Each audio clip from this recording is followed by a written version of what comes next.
Hi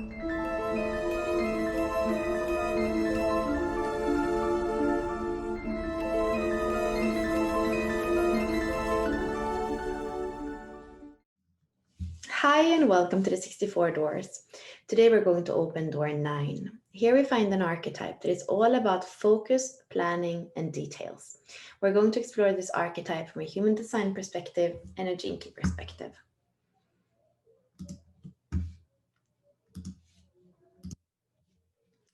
If we look at the Rave Mandala, we can see right now we have the Sun in Sagittarius in gate 9. We have the Earth in Gemini in gate 16, and the design part of the cross is the 40 in Virgo and the 37 in Pisces. We're in the cardinal signs now. And if you're born in those 5.7 days where the sun is in gate 9, you're going to have one of 3 crosses. The first one is the cross of planning. And it says you're here to contribute planning to your family, your community. And then we have the cross of focus. You're driven with the energy to find focus in things, especially around planning. And the third one is the cross of identification. Your cross carries the energy to have great focus and contribution. So you can see that the main thing for the crosses are the same. They have the 9 and the 16, all of them on the personality side. Then on the design side are going to be different. So the first one more has to do with community and family. And the other two is the 64 and the 63. So imagination and inquiry. So they are a little bit different. If you have one of these 3 crosses, read about all the gates. They are making up 70% of your destiny, of who you are. It's also the same thing, incarnation cross and activation sequence. So make your chart in the gene keys and you have a paragraph about each one of these 4 gates. If we go back to the body graph and we look at the standard view, we see that we have gate 9 that is coming from the sacral center, pointing down to the root center, and gate 52. This is what we called in the 64 doors the mountain. So we have the 9 and the 52 together. In the circuitry book, this is called the channel of concentration, a design of determination. The ideal of your life is to use your powers of concentration in the service of improving something that will make a difference in the world. That's the whole channel. And then the 9, it says people with an ability for prolonged focus and detailed work, as long as they can maintain the discipline to sitting still.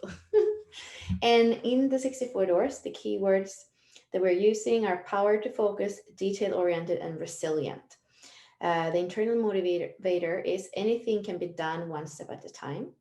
And then the Achilles heel is needs all the details to make sense of something. So here we have an archetype that kind of, it's really, it wants to have like all the things on the desk before it starts to work, because it needs to have that to be able to take all these small steps that are going to paint the whole picture, or like the puzzle. So you're not going to start to lay out the puzzle if you don't have all the pieces. That's very much how the 9 works. And if we think about the scientist, the 62, it's all about details, but there we have more the expression of details. So what the 62 can do is to kind of see that whole puzzle and then express it in a way so that people understand the picture.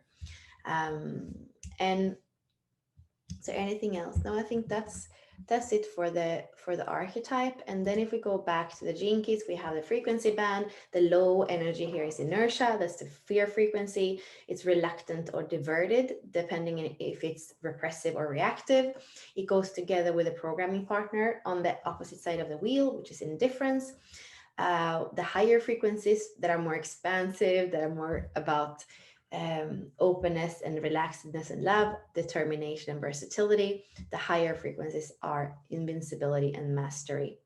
And here it says the power of really the details one after one. If you do that, you can accomplish anything. We have in the I Ching, we have wind over heaven, the taming power of the small. It is trust in the power of the invisible, for the butterfly's wings create a typhoon. This is super powerful. I remember I did a creative with this last year. And it says invincibility is the clarity of beauty. Determination is intuitive freshness, and inertia is unease of entropy. So here you see, here we have heaven, here we have wind. So no, yeah, here we have. So what you see here is that we have the first one is the wind, 57. The second one is heaven, the one. So the 57 and the one are making up the nine. So now I understand also why I am kind of, I was reading this and I thought it's because my sphere of relating, my personality Mercury is the 16. So I'm like, that's a programming partner. So I was writing to Ashley and I was saying, this makes sense. I can feel this. And now I realize that it's made up of one, my evolution, and 57, which is my vocation and also my personality Saturn. So there is something powerful also when we look at the elements and see what are they made up of. And since there are 8 gene keys that are made of 2 of the same, so heaven over heaven is the one and wind over wind is the 57, you can kind of see those core hexagrams inside the other ones. Okay, and then astrology, we're still in Sagittarius. So seeker, philosopher, vision, quester, and explorer. And it's about exploration and faith. In the low frequencies, about fundamentalism. So kind of being very narrow with everything we know. And it's service to spirit through the intuitive pursuit, I can never say that word, of truth.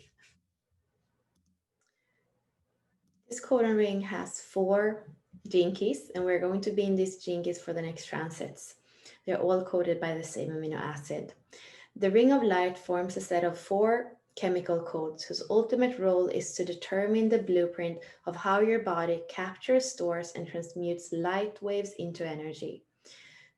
Through the magnetism of your living aura, you draw in or limit the frequencies of light deep into the cellular structure of your body. If you live life out of fear, magnetically speaking, you limit the amount of light that touches your DNA. The more open hearted you are, the more you magnetize higher frequencies into that very same DNA.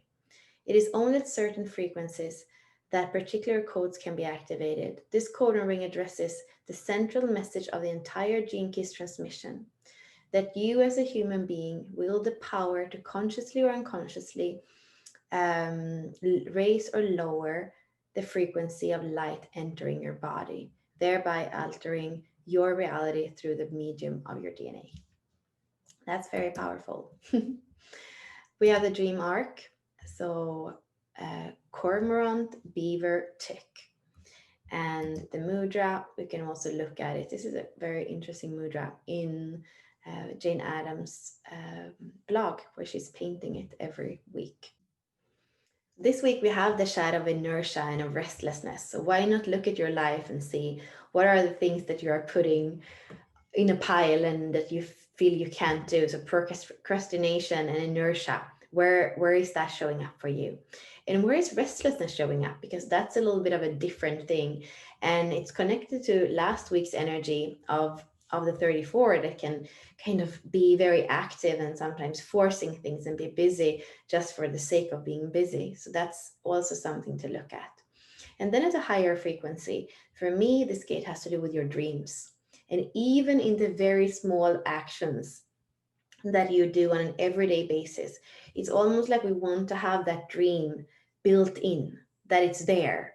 And we were in the 34 last week, that has to do with with being that Black Panther that is natural and that goes about the things that it loves.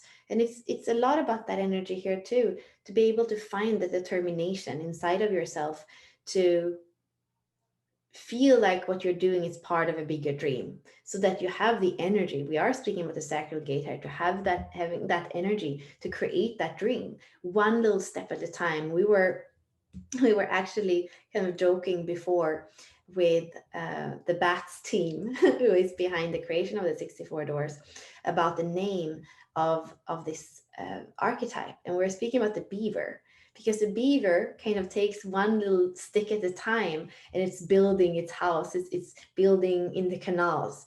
And it has this energy to kind of do it in with all that effortlessness, in a way, with all that detail, with all that love, to build the little house stick after stick. So how can you do that? How can you start creating your dream today? How can you kind of see all the pieces of the puzzle, and then with determination and with love build that dream, make it a reality? So I'm wishing all of you a really good week, and I'll see you next week still in the codon ring of light. Thank you.